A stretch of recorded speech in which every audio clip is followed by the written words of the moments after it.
बातें करते हम खेतों की और उसके रखवाली की। हम बीजों की बातें करते उत्तम जल संसाधन की। हम तकनीकी बातें करते फसलों के उत्पादन की। हर किसान का सपना सच हो जीवन सुखद बनाने को। गाँव-गाँव के हर आंगन का प्यारा सा ये दर्शन। कृषि दर्शन, कृषि दर्शन, कृषि दर्शन, कृषि दर्शन, कृषि दर्शन, कृषि दर्शन, कृषि दर्शन, कृषि दर्शन। किसान भाई बहन नमस्कार, जोहार। कृषि दर्शन कार्यक्रम में रौरे मन का बहुत बहुत स्वागत है। तो किसान भाई बहन मन स्वागत तो रही और हमेशा बनल रही ई राउर और हमरे मन के प्यार बनल रही है ने। तो किसान भाई बहन मन जानकारी लेवे के आगे चलू हमरे देखा थी कृषि समाचार। नमस्कार, कृषि समाचार में आपका स्वागत है। मैं हूं अर्चना। आइए देखते हैं आज कृषि समाचार में क्या है खास। समेकित बिरसा ग्राम योजना द्वारा राज्य के गांव होंगे समृद्ध। जैविक दवाओं द्वारा करें नियंत्रण भिंडी में लगे फली छेदक कीटों का। दवा छिड़काव के काम को आसान करता है बैटरी चालित स्प्रेयर। राज्य के किसानों की तरक्की और गांवों की समृद्धि के लिए चलाई जा रही योजनाओं में सरकार की एक बहुत ही महत्वाकांक्षी योजना है समेकित बिरसा ग्राम योजना, जिसे बिरसा ग्राम योजना भी कहा जाता है। विशेषकर गांवों के समृद्धि इस योजना को कारगर माना जा रहा है। सूकरों में प्रमुख तौर पर स्वाइन फीवर रोग लगते हैं। सूकरों को तेज बुखार, खाना कम कर देना इत्यादि इस रोग के लक्षण हैं और यह रोग संक्रामक होता है और तेजी से फैलता है। इन रोगों से ग्रसित हो जाने पर पशुओं का इलाज कठिन हो जाता है और उसे बचा पाना मुश्किल हो जाता है। ये रोग सूकरों में ना लगे, इसके लिए पशु चिकित्सक से सलाह लेकर उचित समय पर स्वाइन फीवर का टीका अवश्य लगवाएं। वर्तमान समय में जो किसान भाई परवल की फसल लगाना चाहते हैं, वे बेहतर उत्पादन के लिए उन्नत प्रभेदों का चयन करें। परवल की स्वर्ण अलौकिक और स्वर्ण रेखा नामक प्रभेद अच्छा उत्पादन देने में सक्षम है। स्वर्ण रेखा और स्वर्ण अलौकिक ये परवल के प्रभेदों में बेहतर माने जाते हैं।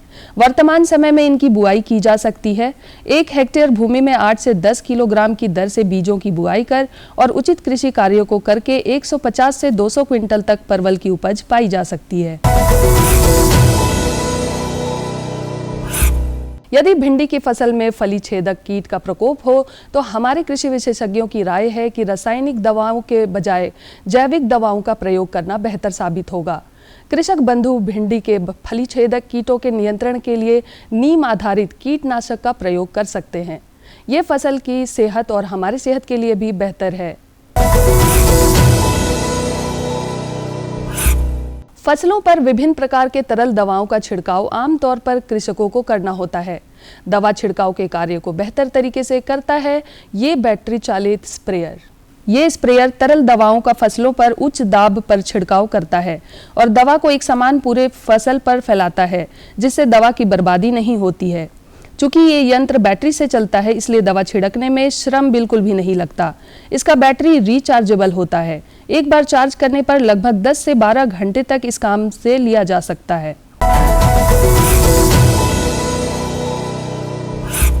और अब एक नजर राज्य के कुछ प्रमुख शहरों के मौसम के मिजाज पर। आज राज्य के कुछ प्रमुख शहरों के तापमान इस प्रकार दर्ज किए गए। रांची अधिकतम 34 डिग्री सेल्सियस, न्यूनतम 20 डिग्री सेल्सियस। देवघर अधिकतम 37 डिग्री सेल्सियस, न्यूनतम 19 डिग्री सेल्सियस। जमशेदपुर अधिकतम 37 डिग्री सेल्सियस, न्यूनतम 22 डिग्री सेल्सियस। मेदिनीनगर अधिकतम 35 डिग्री सेल्सियस, न्यूनतम 20 डिग्री सेल्सियस। धनबाद अधिकतम 37 डिग्री सेल्सियस, न्यूनतम 19 डिग्री सेल्सियस। और अब मंडी भाव में अनाजों के वर्तमान भाव जानने के लिए चलते हैं हमारे सहयोगी सागर के पास। धन्यवाद अर्चना।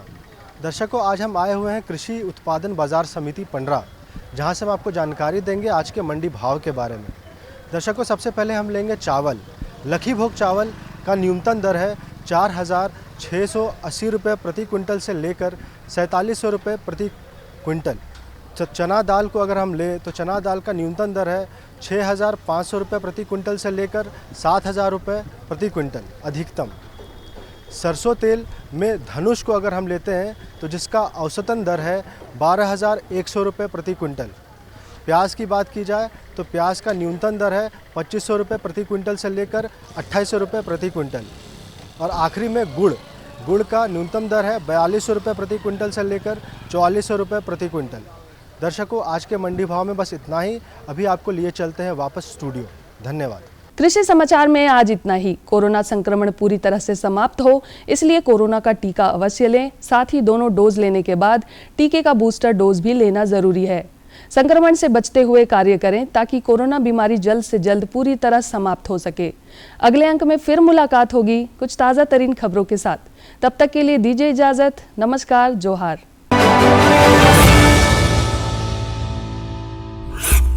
किसान भाई बहन मन, कृषि समाचार में रोरमन तकनीक कर बारे में, उपकरण कर बारे में, मौसम कर हाल कर बारे में, मंडी भाव कर बारे में और कृषि संबंधी नवा जानकारी मिलक। एखन बेरा हो जाए एक छोटा सा विराम के। हम विराम के बाद घूर के आवा थी और रोरमन के जानकारी देवा थी।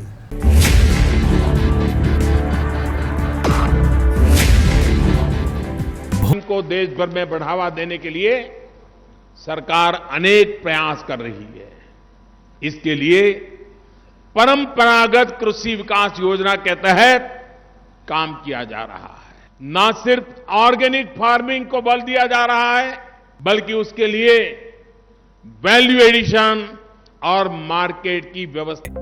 इन पारंपरिक जैविक क्षेत्रों को जैविक प्रमाणीकरण सुलभ कराने हेतु पीजीएस के अंतर्गत लार्ज एरिया सर्टिफिकेट का प्रावधान किया गया है। इस प्रक्रिया की विशिष्टता ये है कि इसमें प्रमाणीकरण मात्र 2 से 3 महीनों में हो जाता है, जबकि सामान्य परिस्थितियों में इसमें 2 से 3 वर्ष का समय लगता है। अंडमान निकोबार केंद्र शासित प्रदेश के कार निकोबार एवं नैन काउरी द्वीप समूह देश के सर्वप्रथम ऐसे प्रमाणीकृत जैविक क्षेत्र हैं। अभी हाल ही में संपूर्ण लक्षद्वीप को जैविक खेती के रूप में प्रमाणित किया गया है। वर्ष 2016 में सिक्किम राज्य पूर्ण जैविक कृषि राज्य के रूप में प्रमाणित हो चुका है। सुदूर उत्तर में हिमालय श्रृंखला के बीच स्थित लद्दाख ने भी पूर्ण जैविक के लक्ष्य की ओर बढ़ना शुरू कर दिया है। जैविक उत्पादों को बाजार सुलभ कराने तथा किसानों की उपभोक्ताओं तक पहुंच बनाने के लिए एक समर्पित जैविक खेती पोर्टल भी बनाया गया है। जैविक खेती पोर्टल के जानकारी मंच और विपणन मंच के माध्यम से किसानों को उच्च गुणवत्ता उत्पादन तथा बाजार उपलब्ध कराया जा रहा है। आशा है देश के सभी राज्य अपने जैविक क्षेत्रों का विस्तार करेंगे और देश में जैविक कृषि क्रांति को मजबूत करने में योगदान देंगे। जैविक उत्पादों की देश और विदेशों में बढ़ती मांग तथा जैविक उत्पादों का बढ़ता बाजार, किसानों की उपभोक्ताओं तक पहुंच तथा जैविक एफपीओ द्वारा जैविक कृषि व्यापार में भागीदारी हमारे किसानों को अपनी आय बढ़ाने का अवसर दे रहा है। पिछले 5 वर्षों में जैविक कृषि उत्पादों का निर्यात दोगुने से अधिक बढ़कर 7,000 करोड़ रुपए से अधिक का हो गया है और इसमें प्रतिवर्ष 20% से अधिक की वृद्धि हो रही है। उम्मीद है पारंपरिक क्षेत्र के किसान भी इस बढ़ते बाजार से लाभान्वित होंगे और जैविक कृषि आंदोलन को आगे बढ़ाएंगे। किसानों की मुस्कान समृद्ध हिंदुस्तान की है पहचान।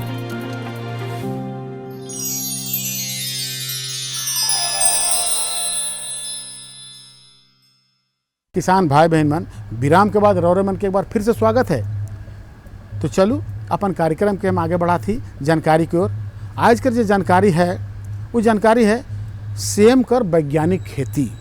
रौरमन सेम कर खेती तो करीला और बहुत सुंदर करीला और सेम कर मांग और डिमांड तो मार्केट में हले है। सेम कर सब्जी है नहीं तो सेम कर खेती तो रौरे करी, लेकिन उकर जानकारी और बढ़िया चाहे कि बने वैज्ञानिक तरीका से करल जाएला उकर बारे में।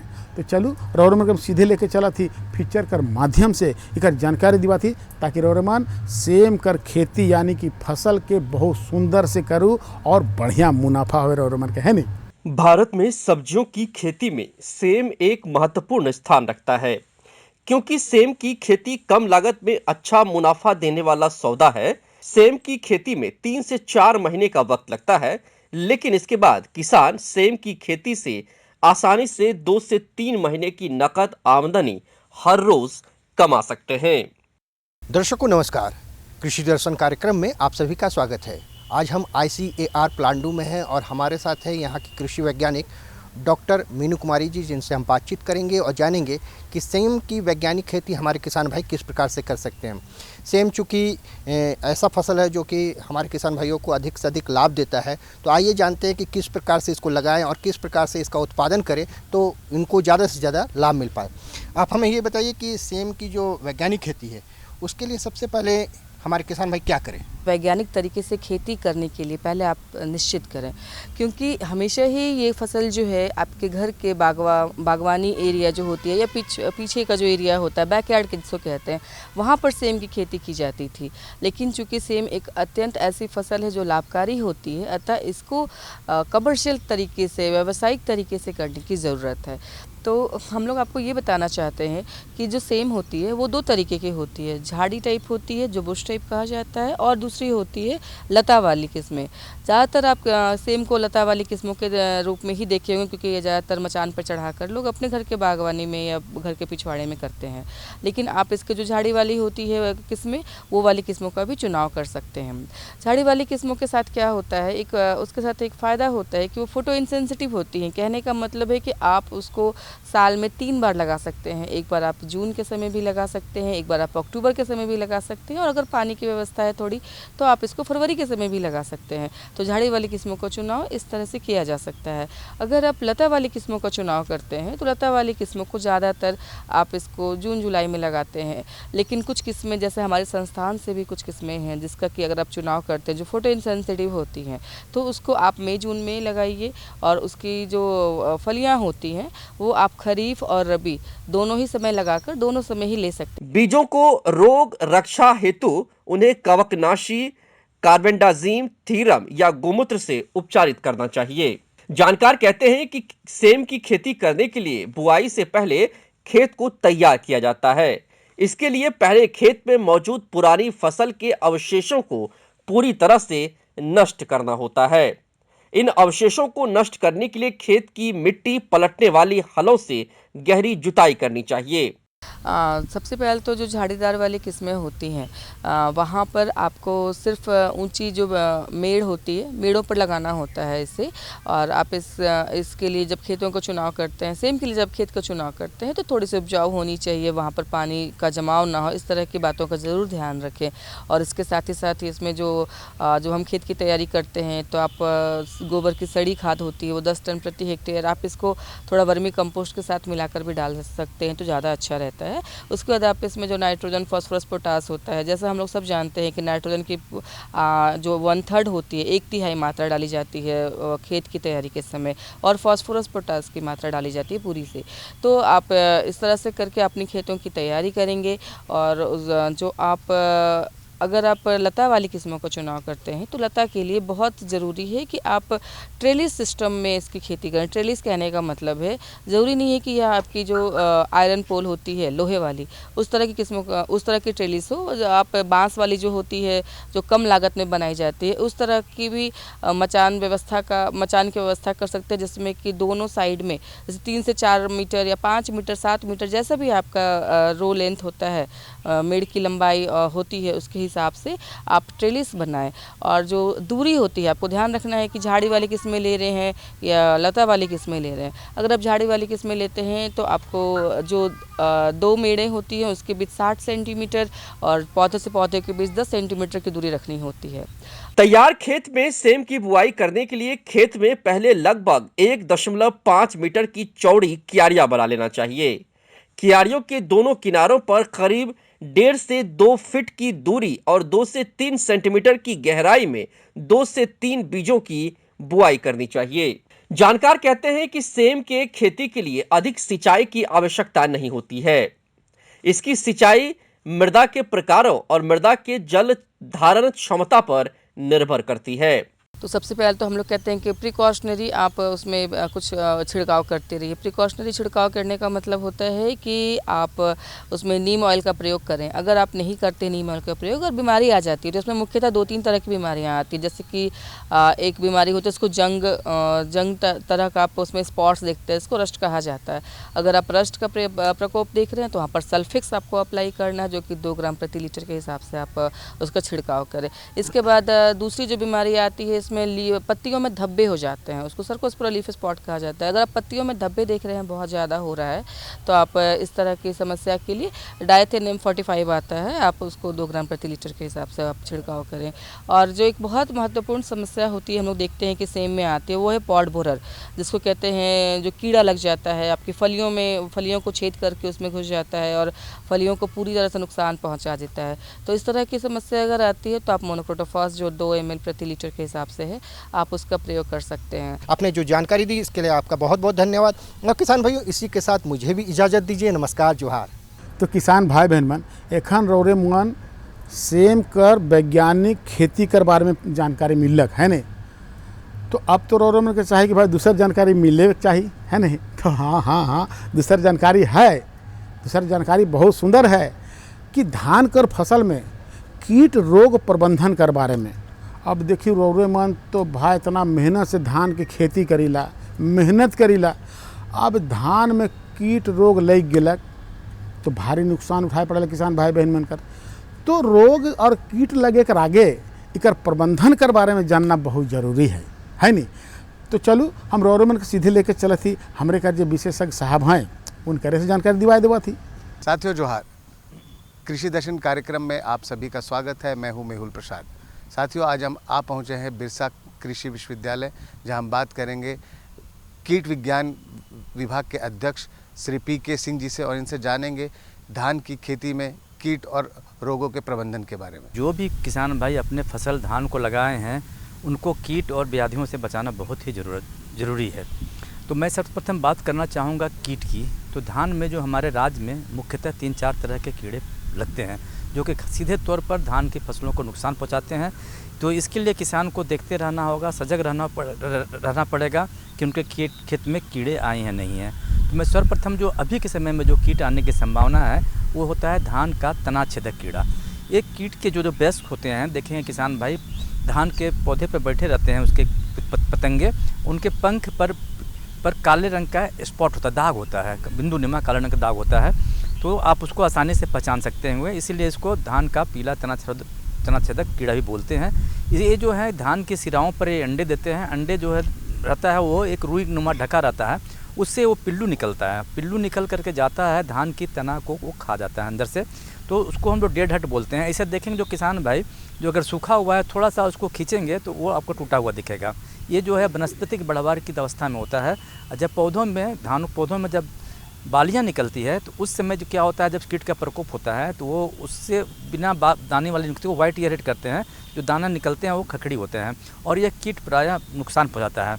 अब जब एक खेत में किसान भाई का यह कीट दिखे तो उसका नियंत्रण बहुत ज़रूरी है। तो खास करके ऐसी परिस्थिति में जब किसान भाई देखें कि 10% डेड हट या 2% से वाइट ईयर मतलब बिना दाने वाली बाली का अगर प्रकोप हुआ है, तो ऐसी परिस्थिति में किसान भाई को दवा डालने की ज़रूरत पड़ती है। और इसके लिए सबसे अच्छी दवा है कार्टेप हाइड्रोक्लोराइड 4G, जिसको 20 kg दानेदार दवा है, उसको प्रति हेक्टेयर के हिसाब से छिड़कते हैं। और अगर किसान भाई देखते हैं कि ज़्यादा मतलब उनके धान के पत्तों पर अंडे हैं, तो उस समय मोनोक्रोटोफॉस नाम की दवा आती है, उसकी जो है 1 से 1.5 ml मात्रा को निकाल करके मिला करके स्प्रे कर दें पानी में मिला करके। इससे क्या होगा कि आपका जो धान के जो अंडे से जैसे पिल्लू निकलेगी वो उसे नियंत्रण हो जाएगा। और दूसरा जो कीड़ा खास करके अभी के समय में लग रहा है, पत्ती लपेटक कीड़ा होता है, जो उसमें कीट जो होता है पत्तियों को खाता है और उसको वो लपेट देता है। लपेट देने के उपरांत क्या होता है कि पौधों की वनस्पतिक वृद्धि रुक जाती है और पौधे अपना भोजन नहीं बना पाते हैं और ऐसी परिस्थिति में इसका प्रकोप होने से काफ़ी नुकसान हो जाता है। तो उस कीट के नियंत्रण के लिए बहुत आसानी से उसको हम लोग नियंत्रण कर सकते हैं और बहुत आसानी से पहचान भी सकते हैं। वो पत्तियाँ मुड़े दिखेंगे खेतों में, अगर कम है तो दवा डालने की ज़रूरत नहीं है। अगर ये बहुत तहत मात्रा में दिख रहा है तो खास करके क्यूनल फास्ट की दवा है या क्लोरोपारीफास्ट नाम की दवा भी है या डाइमेथोएट है, कोई भी दवा का आप किसान भाई 2 मिलीलीटर मात्रा को 1 लीटर पानी में मिला करके आप छिड़काव कर सकते हैं। यहाँ किसान भाई को मैं यह बताना चाहूँगा कि कीटनाशक का प्रयोग एक आवश्यक बुराई है। उसका प्रयोग जब भी कर रहे हैं जब देखें कि हमें आर्थिक रूप से हानि पहुँचा रहा है। तीसरा जो महत्वपूर्ण कीड़ा यहाँ लगता है, खास करके हमारे झारखंड राज्य में हाइब्रिड धान की खेती का प्रचलन बढ़ता जा रहा है। तो उसके लिए हम लोग अधिक फर्टिलाइजर डालते हैं, नाइट्रोजन डालते हैं। उसमें एक ब्राउन प्लांट हॉपर, जिसको किसान भाई भनभनिया कीड़ा ये बोलते हैं, भूरा मधुआ कीट होता है, उसका प्रकोप होता है। वो जो कीट जो है पौधों के जड़ों के पास रहता है, उससे वो रस चूसता है। बहुत सारे संख्या में भिन्न उड़ते रहते हैं तना से, और इससे क्या होता है कि पौधे पूरा मर जाते हैं, जल जैसे जाते हैं। किसान भाई देखेंगे कि वो जहाँ तहाँ चक्का चक्का ऐसा जल गया है, जिसको हम लोग हॉपर बर्न के नाम से कहते हैं। और ये कीट का प्रकोप जो है, इसकी जानकारी ही इसके बचाव है। अगर हम बिना समझे बुझे दवा डाल देंगे तो होता है क्या कि कीट के जो मित्र कीट हैं मर जाते हैं, और ये जो फुदका कीड़ा है, ब्राउन प्लांट हॉपर कीड़ा, उसकी आबादी बढ़ जाती है। तो सर्वप्रथम किसान भाइयों को यह देखना है कि अनावश्यक रूप से वो जहरीली कीटनाशक दवा का प्रयोग ना करें। अगर किसान भाई के खेत में अगर कीड़ा लग गया है, जड़ों में लग गया है, तो दवा का प्रयोग जो है बहुत सावधानी पूर्वक करना पड़ता है, क्योंकि कीट नीचे की जगह में रहते हैं। तो ऐसी परिस्थितियों में किसान भाई बुप्रोफेनजिल नाम की दवा है, जो कि क्या 800 ml मात्रा को प्रति हेक्टेयर की ज़रूरत पड़ता है, उससे उसका छिड़काव करें। या इमिडाक्लोरोपिड है, उसकी भी छिड़काव आप कर सकते हैं। तो जब छिड़काव आप करें तो उसको कम से कम ये ध्यान रखें कि जड़ के पास छिड़काव करें, ताकि जो है कीट वहीं पर मरे। और इस प्रकार से अगर करेंगे तो बहुत सारे बचत जाता है। और अभी के समय में खासकर किसान भाई जो हैं देखेंगे केसवर्म का भी कीड़ा होता है, जो केस ऐसा मना जाता है। सुबह में गए, शाम में कीड़ा लगता है, रात्रि चर है, सुबह में देखते हैं बहुत सारा काट दिया है ऊपर से। तो उस कीट का नियंत्रण भी बहुत ज़रूरी हो जाता है। तो उसके लिए आप जो दवा आती है क्विनोलफास, उसका छिड़काव करें। और अभी जो किसान भाई धान लगा दिए हैं समय पर, उसमें बालियाँ निकल रही है। जब बालियाँ निकलती है तो उसमें गंधी बग नाम का कीड़ा रहता है। तो किसान भाई उसे पहचान लेंगे आंख से, उससे महक आती है। और वो जो होता है कि जब धान दुधिया अवस्था में रहता है तो उसके वो रस को चूसते हैं और वो खखड़ी हो जाती है धान है। अगर उसका प्रकोप दिखता है किसान भाई को, तो मिथाइल पैराथ्रोन नाम के एक डस्ट होती है, धूल होता है, उसका 25 kg प्रति हेक्टेयर के से छिड़काव करें। और छिड़काव करते समय किसान भाई ये ध्यान रखें कि सुबह के समय छिड़काव करें। ऐसा करने पर ये होता है कि सुबह थोड़ा ओस रहता है, वो जो हमारा डस्ट पाउडर है वो अच्छी तरह से उसमें चिपक जाता है। तो ये जो अर्ली धान है, अर्ली अगेती धान है, उसमें इसका प्रकोप होता है। तो इस तरह से रही बात कीट की, जो 4-5 कीड़े हैं, अगर किसान भाई थोड़ा सा सावधानी रखें तो उससे उसका नियंत्रण हो जाएगा। सर, अगर हम लोग रोगों की बात करें सर, तो रोगों से बचाव के लिए क्या कर सकते हैं? देखिए, यहाँ पर धान के समय में चूँकि ऐसा विषम परिस्थिति का मौसम है, तो रोग का प्रकोप हो सकता है। तो यहाँ सबसे पहले आता है ब्लास्ट कीड़ा है। ब्लास्ट नाम का रोग लगता है। ये उसको कहते हैं लीफ ब्लास्ट भी कहते हैं, निक ब्लास्ट भी कहते हैं, और नोडल ब्लास्ट भी कहते हैं। ठीक, उसमें क्या होता है कि पत्तियों के ऊपर देखेंगे नाव के आकार के धब्बे बनते हैं, और वो धब्बे बढ़ते जाते हैं, फिर भूरे नुमा हो जाते हैं। उससे काफ़ी नुकसान पहुँचा है। जब गांठ होती है धान में, जहाँ पर जिसको नोड ब्लास्ट कहते हैं, तो उसमें देखेंगे वहाँ पर भी बीमारी का प्रकोप हुआ है। थोड़ा सा हवा भी चलेगा, वहाँ काले काले भूरे रंग के धब्बे दिखेंगे और टूट जाएगा। और दूसरा होता है जब बालियों में आता है प्रकोप इसका, तो बालियाँ टूट जाती है, और इस बीमारी से बहुत ही नुकसान होता है। थोड़ा सा भी हवा चलेगा तो बालियाँ टूट जाएगी। तो इसके नियंत्रण करना बहुत ज़रूरी है। तो इसके नियंत्रण के लिए जब किसान भाई देखें कि उनके खेत में लग गया है, नाव के आकार के धब्बे बने हुए हैं, तो टेब्यूकोनाजोल नाम की एक दवा आती है किसान भाई, उसका आप छिड़काव कर सकते हैं। 1 ml प्रति लीटर पानी में मिला करके उसे आप छिड़काव कर सकते हैं। ऐसे बाज़ार में नोटिबो नाम की भी एक दवा है, उसमें उसका भी आप छिड़काव कर सकते हैं। तो इससे उसका बचाव हो जाता है। दूसरी बात रखी है कि यहाँ पर जब खास करके संकर किस्म की जो वैरायटी आई धान के, उसमें फॉल्स स्मेट लगता है। तो किसान भाई देखते होंगे कि उनकी बालियाँ जो है पर काले काले एकदम बन जाते हैं, ये रूई नुमा रहेंगे, जरा सा भी छुएंगे तो वो उड़ेगा। वो एक रोग जनित बीज है, और ख़ास के और उसके बाद वो हवा से फैलता है। तो अगर उसमें देख रहे हैं किसान भाई के खेतों में, अगर जिसमें बालियाँ निकल रही हैं और फॉल्स स्मेट का प्रकोप दिख रहा है, तो किसान भाई पहले अगर इक्का दुक्का है तो उसे आसानी से उसको तोड़ लें किसी थैले में, और उसको धीरे से उसमें डाल के कहीं गाड़ दें, नहीं तो उससे जो उड़ेंगे उसके जीवाणु दूसरे पौधों के भी पहुंचाएंगे। अगर उसका प्रकोप हो रहा है तो प्रोपिकोनाजोल नाम की दवा आती है किसान भाई, उसका आप छिड़काव करें, उससे काफ़ी बचाव हो जाएगा। तो साथियों, आपने देखा कि डॉक्टर पीके सिंह ने हमें धान की खेती में लगने वाले कीट और रोगों के प्रबंधन के बारे में कितनी महत्वपूर्ण जानकारियाँ दी। हम आशान्वित हैं कि इन जानकारियों का अनुसरण करके आप ज़्यादा से ज़्यादा मुनाफा कमा पाएंगे। तो देखो, आज रौरेमान सेम कर वैज्ञानिक खेती और धान फसल में कीट रोग प्रबंधन के बारे में जानकारी मिलक, दुइयो बढ़िया मिलक। से तो रोरे मन के कहिले भाई कि अगर रौठिन कोई जानकारी है या हमारे कोई जानकारी चाहिए तो पत्राचार करे के लिए पता कर जरूरी है नहीं भाई, तो पता के लिखूँ। पता है कार्यक्रम कृषि दर्शन द्वारा केंद्र निदेशक दूरदर्शन केंद्र रातू रोड रांची मकिल। हाँ, पिन कोड संख्या लिखे जरूरी है नहीं, तो पिन कोड संख्या लिखूँ। पिन कोड संख्या है 834001। तो आज रौरे मन मनोज वर्मा के इजाज़त दे मकिल यह दिना और यह बेरा नवा जानकारी के साथ और उपस्थित हुआ। तब तक नमस्कार, जोहार। बातें करते उत्तम जल संसाधन की, हम तकनीकी बातें करते फसलों के उत्पादन की। हर किसान का सपना सच हो जीवन सुखद बनाने को, गाँव-गाँव के हर आंगन का प्यारा सा ये दर्शन। कृषि दर्शन कृषि दर्शन कृषि दर्शन कृषि दर्शन कृषि दर्शन कृषि दर्शन कृषि दर्शन कृषि दर्शन।